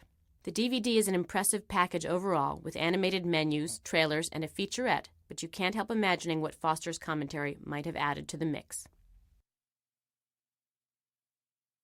Teenage Mutant Ninja Turtles, and all that went with it, earned Kevin Eastman more money than all the saints in heaven, so he bought Heavy Metal magazine and later married statuesque B-movie star Julie Strain, which are the only two conceivable explanations for Heavy Metal 2000. It has no connection with either the magazine or the previous movie, other than that it's also a cartoon feature. Heavy Metal 2000 was intended for theatrical release, but went to video instead, where it will probably have a long life. However, that won't be because it's good. It will be because of the title and Julie Strain, who provides the leading character's voice. The heroine is also drawn to look as much like Strain as possible and is helpfully named Julie, just in case there was anyone who didn't get the connection. The DVD includes a documentary modestly titled Julie Strain Super Goddess. If you've never heard of Julie Strain, that's okay. Her stardom is mostly confined to straight-to-video fare. She's been in over 50 movies since 1990, so she's a busy super goddess, even if her films usually have titles like Bimbo Nudie Beige, The Rowdy Girls, Guns of El Chupacabra, and The Bear Wench Project. It's easy to snicker at someone like Strain, but she seems to be a nice person who enjoys what she does. All of us should be so lucky. There are also lots of elaborate extras that even Disney rarely includes in their cartoon DVDs. However, anyone who tries to sit through Heavy Metal 2000 is not likely to count themselves among the lucky. It's heavy, all right. Heavy like lead. A boring, badly designed, cheaply animated space action thriller in the Star Wars mold. The setup is simple to the point of triviality. A bad guy wants the waters of immortality. Along the way, he's wiped out Julie's planet and taken her sister captive. Julie, a warrior, sets out in pursuit. There's not a single surprise in the entire movie. If you're turned on by a weekly animated cartoon of a topless woman with large breasts fighting a fanged, near-immortal villain at the edge of a lake of glowing magma, this is your movie. And on top of it, the movie is painfully ugly, with a drab, dull color scheme, uninteresting, ordinary comic book-type designs, unpleasant characters, and no sense of pace at all. Anyway, why animate a movie that could easily be told in live action? The only unusual or interesting aspect of Heavy Metal 2000, other than that it's a labor of love on Kevin Eastman's part to give his beautiful wife something to do, is that Columbia TriStar has given it such A-list DVD treatment. British director Jack Clayton became an international darling in the late 50s with his award-winning Room at the Top, and continued to make his mark turning out such beautifully crafted offbeat gems as The Pumpkin Eater, Our Mother's House, and perhaps best of all, The Innocents, a superb psychological ghost tale based on Henry James's The Turn of the Screw. According to reports, Something Wicked This Way Comes, written by Ray Bradbury, had attracted over the years such potential directors as Gene Kelly, Steven Spielberg, David Lynch, and Carroll Ballard. Released in 1983 by Disney, the movie marked Jack Clayton's first effort since the disappointment of his film version of The Great Gatsby 9 years earlier. It should have been a great movie, but it just isn't. Working from Bradbury's script of his own classic melancholic fable about the effects a mysterious, creepy carnival has on the wistful citizens of a small American heartland town, Clayton assembled a crack production team and fine cast that includes Jonathan Pryce, Jason Robards, Pam Grier, and Diane Ladd. The finished product, even for its many admirable qualities such as subtlety and good taste, just seems too stiff, half-hearted, and literal to truly scare or move us emotionally in the way that Ray Bradbury does in his book. Was the wonderfully idiosyncratic Clayton off his game, or did Disney interfere too much? In any event, Anchor Bay, in a licensing agreement with Disney, has disinterred the movie on DVD for rediscovery, since so few people saw this dark fantasy the first time around. Told through the experiences of two youngsters, played none too persuasively by Vidal Peterson and Sean Carson, the narrative's chills and thrills, though muted, may scare the bejesus out of very young children, but should be about right for older kids and grown-ups. The disc is dual-layered and presents the movie in full screen and widescreen. The image looks really precise and nicely detailed, despite occasional scratches and blemishes, and despite the fact that the film was deliberately shot moodily and darkly. Colors look warm with pleasing skin tones.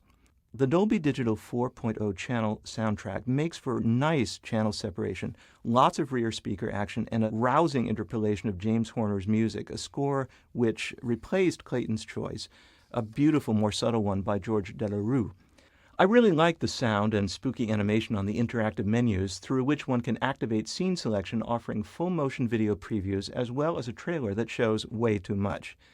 I missed the audio commentary by Ray Bradbury that was such a plus on the Disney Laserdisc version. Why isn't it here? All in all, a sometimes creepy, disturbing movie made with obvious care that falls frustratingly short of the mark, but it's still worth checking out.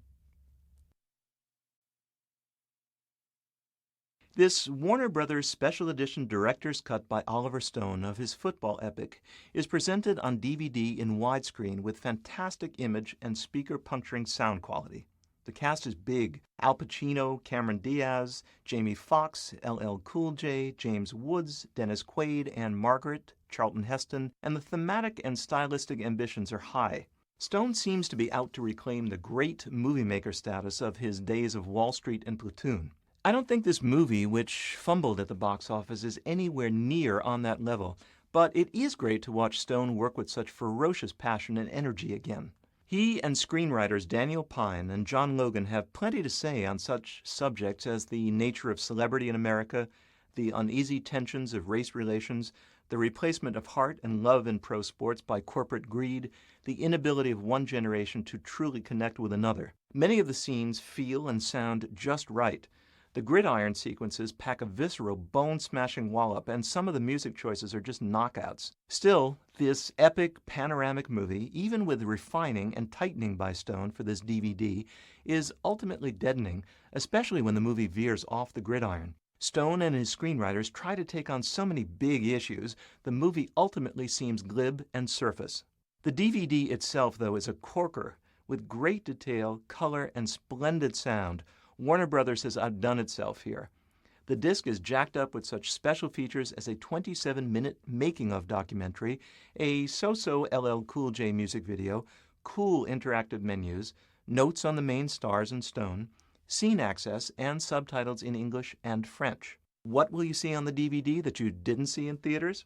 About 6 minutes of footage, including a party scene during which cocaine gets snorted off a woman's body while another guy is doing the nasty.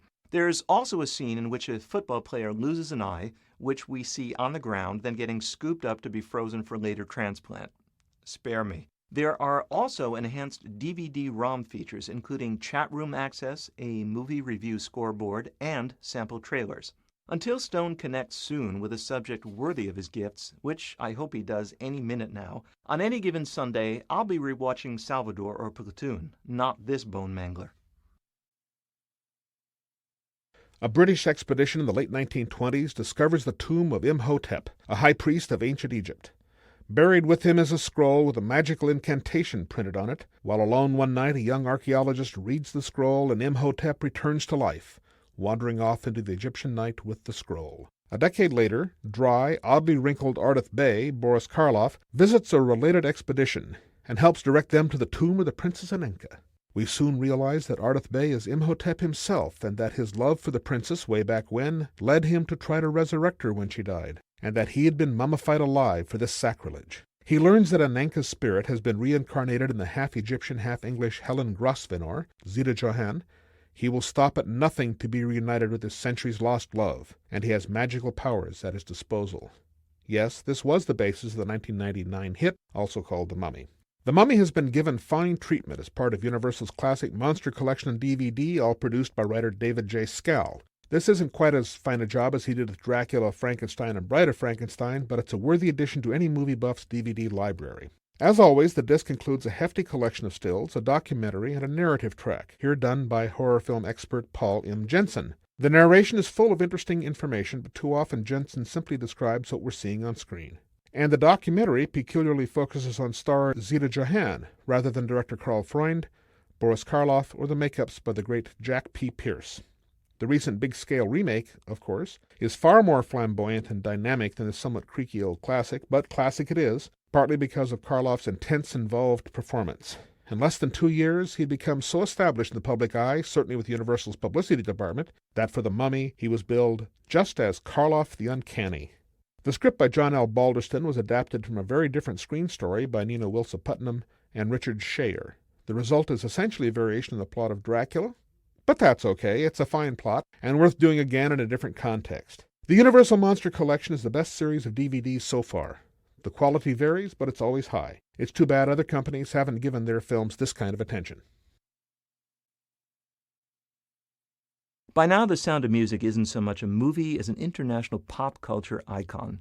At last, one of the biggest box office phenoms of all time gets the lavish, fully loaded 5-star edition treatment on 2 DVDs that should please just about everyone, from the film's legion of outright fanatics to the most casual fan. Rodgers and Hammerstein's beloved musical, set in Austria and featuring such potentially schmaltzy elements as nuns, adorable motherless moppets warbling such anthems as Do-Re-Mi, My Favorite Things, and Climb Every Mountain, could send some running for an antidote of cinematic edge and irony. Too much uplift can be a downer, but for the overwhelming zillions who found entertainment and inspiration in the struggles of the real-life Von Trapp singing family, this widescreen DVD will be greeted like manna from heaven. I doubt the movie has looked this good since its first theatrical showings in 1965. For the deluxe DVD, Fox has remastered the movie from the original 65mm interpositives. The images look so impressively sharp and nuanced, you'll glimpse wonderful details in faces, landscapes, and even fabrics. The flesh tones look idealized and outdoorsy. Skies and green fields look perfectly pastel and inviting. All of this helps one enjoy how supremely well-crafted the movie is. Beautifully acted by Julie Andrews, Christopher Plummer, Eleanor Parker, and Richard Hayden, incisively rethought for the screen by writer Ernest Lehman, adroitly directed by Robert Wise. What a pleasure to experience a movie done by thoroughgoing professionals, and what a difference that know-how makes in the final product. The supplemental goodies are rich and exhaustive, with director Wise commenting amusingly and knowingly on an alternate audio track on the first disc. On disc 2, you'll find a charmingly dated travelogue featuring Charmian Carr, who played the eldest daughter in the movie, a strong and informative documentary on the making of the movie narrated by Claire Bloom, a gallery of still frames offering thousands of pages of pictures, and info on details about the production, the Anschluss, the pre-production, production, and post-production of the film. There are many, many reasons this movie played in some theaters around the world for close to a year, and sometimes beyond. And DVD is a great way to revisit this phenomenon. It ought to be in everyone's library. I mean, even a cynic never knows when he's going to need a big shot of uplift. This Anchor Bay release includes the director's cut of this third entry in the Evil Dead series, some 11 minutes longer than the American version. And sure enough, it really is better, especially if you listen to the very entertaining commentary track provided by co-writer-director Sam Raimi and star Bruce Campbell. They've been good friends ever since high school, and their easy familiarity with one another gives a great boost to their chat. They even provide commentary for a group of deleted scenes. Raimi and Campbell were among a group of friends who made Super 8mm movies while in high school. While Campbell concentrated on an acting career, Raimi went on to college where he met enthusiastic Rob Tappert, already a friend of Sam's older brother Ivan. Tappert suggested they keep making movies, and finally that they try to make an actual theatrical film in hopes of launching their Hollywood careers. They raised money from family, friends, and other people in their native Detroit and its suburbs, and over a cold winter in the hills of Tennessee made The Evil Dead. They did a horror movie because they felt it would provide the most opportunity for showy demonstrations of their abilities, and because even if the movie turned out badly, it could still be sold on the basis of its sheer horror. Instead, it turned out quite well and was championed by an awestruck Stephen King. Later they made Evil Dead 2 for Dino De Laurentiis, and later still Army of Darkness, which is really Evil Dead 3, and which was released somewhat reluctantly by Universal Pictures. In the first two movies, hero Ash, Campbell, was tormented by evil spirits and resurrected corpses. Even his own right hand became possessed, and he cut it off, replacing it with, improbably to say the least, a chainsaw. At the end of Evil Dead 2, a magic spell accidentally shot Ash back to medieval England, and this is where Army of Darkness begins. He impresses his captors and a young woman, Embeth Davitz, who went on to Schindler's List, with his chainsaw, shotgun, and cranky ways, but learns the only means of getting back to his own time is the Book of the Dead, the same book that caused him a lot of trouble in the first two films. He's something of a jerk, and gets another magic spell wrong, which leads to his own evil duplicate leading an army of the dead in an assault on King Arthur's castle. Much less of a horror film than Evil Dead or the sequel, Army of Darkness expands on the often jokey tone of 2 and throws in a handful of Ray Harryhausen-like sword-wielding skeletons and deadites. The result is a goofy, supernatural action thriller that's really not quite like any other movie ever made. If you go with its wacky flow, you'll have a great time. If you and the movie are out of step, you'll never warm up to it. But if you find it as entertaining as we do, this DVD is the way to go. It includes storyboards you can switch on and off while you watch the movie, Sam and Bruce's amusing commentary track, production drawings, and the expanded version of the film. It's a great movie for showing at parties and worth owning for its own sake. A small gem of a comedy, High Fidelity deserved a lot better than the tepid box office reception it got. Due in part to a lackluster marketing campaign from Touchstone, this film never reached its audience. In truth, this quirky little item would have been better suited to an indie outfit or specialized distributor that could have given it the special handling needed to turn it into a word-of-mouth success. John Cusack, master of the sardonic delivery, plays Rob. Essentially just an overgrown kid, Rob has parlayed a lifelong obsession with music into a gig running a used record store in Chicago. There he's assisted by a couple of oddball clerks, Dick, played by Todd Luizzo, and Barry, played by the enormously appealing Jack Black. Having split with his latest girlfriend Laura, played by Ibn Hiyele, Rob, who loves to catalog and categorize, makes a list of his 5 most painful breakups. Wounded and brimming with denial, Rob claims that Laura didn't even crack the top 5. Seeking out his exes in the hope of arriving at some kind of an epiphany, Rob spends much of the film waxing philosophical about life and love. If they'd been delivered by another actor, Rob's little rants, addressed directly to the camera, could have turned whiny or over-sentimental. But they're perfectly suited to Cusack's style, and most viewers will cut him the slack to be self-indulgent. Moreover, the monologues are effective from a dramatic perspective. They elucidate character and help move the story along. Director Stephen Frears and his team of writers, including Cusack, have done a fine job adapting Nick Hornby's novel to the screen. Transposing the locale from London to Chicago, they've established a unique, believable world replete with memorable characters. And Frears, an actors-director who worked with Cusack on The Grifters, makes the most of a superb cast that also includes Joan Cusack, Lily Taylor, Catherine Zeta-Jones, and an almost unrecognizable Tim Robbins. DVD extras include a couple of deleted scenes and separate interview excerpts with Frears and Cusack. Missing, however, is an audio commentary, and with such sharp and creative forces as Frears and Cusack, it's a glaring omission. With 8 discs, all devoted to the rollicking adventures of everyone's favorite child-killing ghost, Freddy Krueger, this boxed set definitely gives value for money, even if it's an impressive amount of money. All 7 of the Nightmare movies are included, as well as a disc containing lots of interviews and a kind of game that's about as irritating as it is entertaining. One problem is that it's impossible to follow the correct order, so you might find a bundle of interviews on, say, Nightmare 3 before you find those for Nightmare 2, and because of the labyrinthian nature of the game, you're never sure if you found all the interview clips anyway. You supposedly can gather up various keys to find something even more special, but this will take a more adept and more interested games player than this reviewer to find them all. For the Laserdisc release of A Nightmare on Elm Street, filmmaker Wes Craven, stars Heather Langenkamp and John Saxon, and cinematographer Jacques Haitkin provided an excellent commentary track which is reproduced here. The other movies in the box set don't have commentary tracks, which is a shame since a lot of interesting directors were involved. Jack Shoulder, Rennie Harlan, Chuck Russell, and others. Russell's entry, Nightmare 3, was co-written with Frank Darabont, who went on to write and direct both The Shawshank Redemption and The Green Mile. While there are some interview clips with them, a commentary track with these two would have been especially interesting. There were 3 major horror series in the 1970s and 80s. The Halloween films, the Friday the 13th movies, and these Nightmare on Elm Street entries. And both conceptually and in terms of the movies themselves, the Elm Street pictures easily topped the others. Wes Craven had the idea of a vengeful ghost that can enter victims' dreams, putting them through terrifying nightmares, and what happens to them in their dreams happens in them in real life, however unlikely. This premise was maintained rather uneasily over the series that followed. Eventually the nightmares became more of an opportunity to display flamboyant can-you-top-this special effects than a way of carrying out Craven's basic premise. But audiences didn't care. They wanted to see the chortling, scarred, knife-fingered Freddy Krueger, always played, and very well, by Robert Englund, kill a series of victims, mostly teenagers, in these spectacular ways. The films vary in quality. The second and 4th, 5th, and 6th entries are clumsy and involving, even while the spectacle of the nightmares increases. On the 4th, Rennie Harlan did a good job as director, but the script was lacking. On the 5th, the script was a shade better, but the movie lacked. While Nightmare 3 is quite good, it's really the first and last, the only 2 directed by Wes Craven, that are really standouts. The last, Wes Craven's New Nightmare, is particularly impressive, tangling reality and the nightmare mythos into a big scary knot.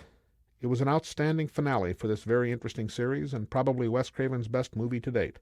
Alas, someone is determined to pit Freddy Krueger against Jason from the Friday the 13th series, a perfectly dreadful prospect, but one that seems likely to be carried out. A Nightmare on Elm Street wasn't designed to spin off a long series of sequels, but that happens with all too many successful horror movies.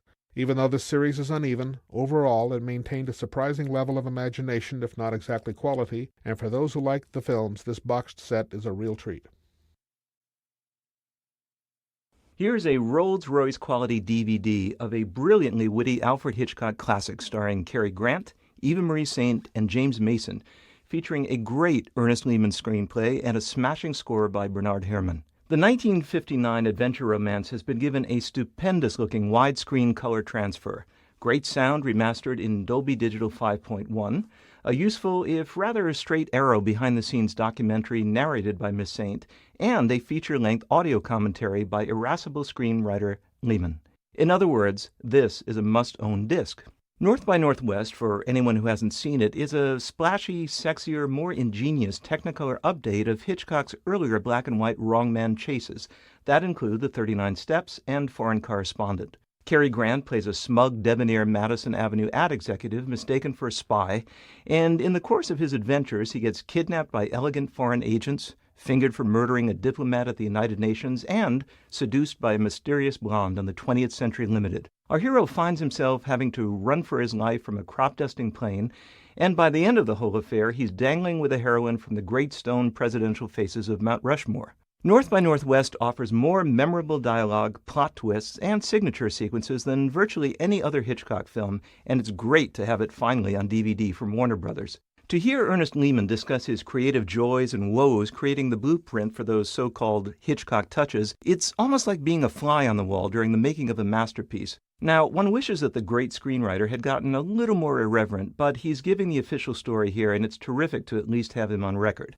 Isolating the much-copied Bernard Herrmann score on a music-only track is a very welcome feature, as is the gallery of production stills, let alone the theatrical trailers, and even a black-and-white TV spot for the film's 1960s release during the whole James Bond super spy era. North by Northwest is the model of the romantic action thriller, and this, by any standards, is a model of what DVD can be. This was one of the founding entries in what's now known as Eurohorror, currently popular on DVDs. While it's great that movies directed by the likes of Mario Bava and Dario Argento are available, it's likely that only the most hardened Eurohorror buff will sit up and take notice that the movies of Jesus Franco are being released too.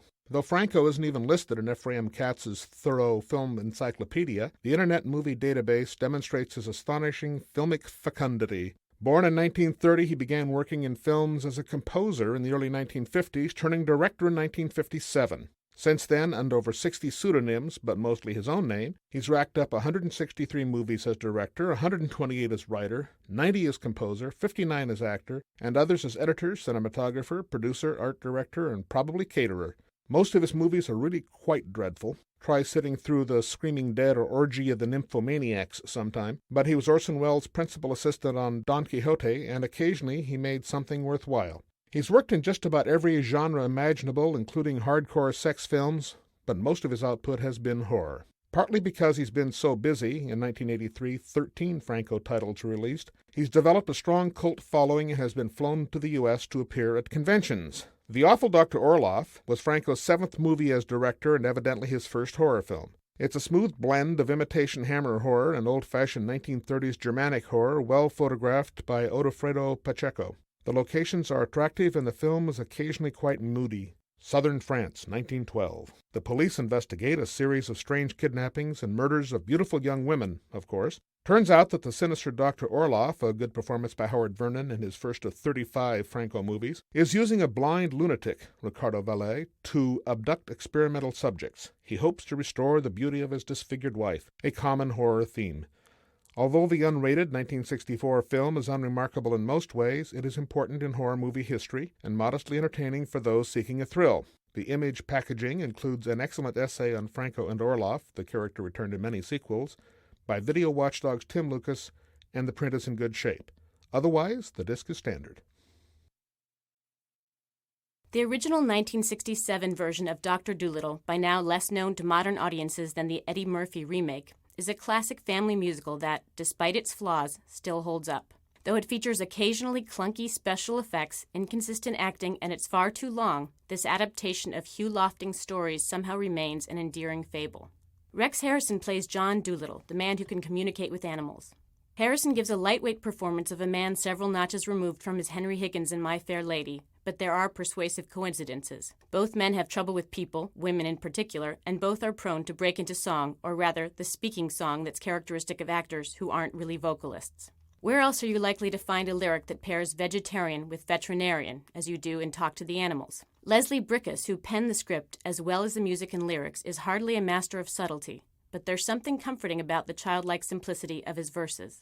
Talk to the Animals remains the film's most memorable tune, though there are plenty of opportunities for Dolittle's friends, played by more accomplished singers Anthony Newley and Samantha Eggar, to break into song and dance as well. The film's threadbare plot involves Dolittle's pursuit of the great pink sea snail, a zoological curiosity no one has ever seen. Dolittle, who has mastered some 400 animal languages, is regarded as the best animal doctor in Western England. But he's also a canny businessman. When a friend sends him a dancing two-headed llama, Dolittle arranges to have the beast perform at the circus so he can raise money to find the giant snail. The bad news is that you can't look too closely at the llama, or you'll see the actors wedged inside. Other animal effects, though simplistic by modern animatronics standards, are generally fine, and kids won't know the difference. Things get pretty silly when, after a sea storm, Dolittle and company arrive at a mysterious island hoping to find the giant snail. Though our heroes are nearly sacrificed by a native tribe, a miraculous geological event turns their fate around. Part of the charm of Dolittle is that it takes its cheesiness in stride. It has no pretensions of being a great film, so in the end, it's quirky but likable. There are no extras to speak of except for the original trailer, which looks scratchy and rough. Fortunately, Fox used an exceptional print of the film in making the DVD transfer. Presented here in widescreen, its colors look especially rich and fine. For once, the word ultimate fits, for this DVD is astonishingly crammed with information. If you like this big-scale James Cameron science fiction thriller, this is the disc for you. It's not going to get any more ultimate. The Terminator was released in 1984 and established Cameron as an inventive director of action pictures. The sequel didn't show up until 1991, but the wait was worth it. It's dynamite, an explosive, fast-paced, and entertaining thriller rich with visual magic. At one point, the killer robot from the future disguises himself as a floor, flowing together like a checkerboard made of mercury. Schwarzenegger returns, but this time he's a heroic robot, set back in time by Resistance leader John Connor to protect himself as a child from the sleek, shape-shifting T-1000 model Terminator played by Robert Patrick. Over the course of the movie, the boy John Connor, Edward Furlong, helps the Schwarzenegger Terminator to understand and even experience human emotions. Linda Hamilton returns as John's mother, who knows that the world will be almost destroyed in a nuclear war. The knowledge has driven her to the brink of insanity, and sometimes over the brink. The Terminator and the boy have to rescue her from the booby hatch while eluding the swift and deadly T-1000. The movie thunders along with one of the most spectacular chases in Hollywood history as just the opening excitement. It slows down a bit in the desert scenes, but cranks up again when Joe Morton, the scientist whose invention led to the robotic domination of the future, teams up with them to destroy his own creation. Like RoboCop and Darkman, Terminator 2, T2 to its friends, is a great comic book movie that just didn't happen to be based on a comic book. This DVD release includes a slip-on tin case and a highly readable, well-illustrated booklet. But wait, that's not all. There are 3 documentaries, including one on the Universal Park attraction, Terminator 3D. The disc also includes the entire screenplay, 700 storyboards, extensive interviews, plentiful production art, a few Easter eggs, trailers, and a brilliantly produced commentary track featuring 26 members of the movie team, including Schwarzenegger and Cameron. Whenever one of them is speaking, their name and position appear on the screen as text, a terrific idea. The disc includes 2 complete cuts of the film, the theatrical release edition and the 11-minute longer director's cut. The excellent soundtrack is presented in THX and 5.1 Dolby, or 2.0 if you choose. All the biographies are very much up to date, and there are DVD-ROM links for even more timely information. Like the movie itself, this DVD is stunning and a keeper. This is it, the seed, the prime source, the origin of all supernatural horror movies made in America. Todd Browning's 1931 production of Dracula. Horror wasn't even viewed as a separate genre until Dracula, and really not for a couple of years thereafter. Before, horror movies were simply part of the general flow of films, and except for a few featuring the devil, the supernatural wasn't involved in American movies like this. Then the stage version of Dracula became a hit, and Universal turned it into this film starring Hungarian Bela Lugosi, who had starred in the play on Broadway.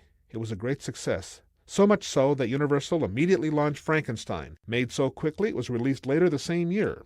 English real estate agent Renfield, Dwight Fry, visits the remote Transylvanian castle of Count Dracula, who is feared by the local villagers. Dracula, it turns out, is a centuries-old undead vampire, surviving in the blood of the living. He wants to move to England, where there are many more throats to bite, and where vampires are regarded as just a foolish superstition. He makes Renfield his deranged pawn and heads on to England. These opening scenes are the best in the film. He has just begun to slake his thirst in London when wise old Dutch researcher Van Helsing, Edward Van Sloan, realizes just who and what Dracula really is, and sets out to end the vampire lord's reign of terror.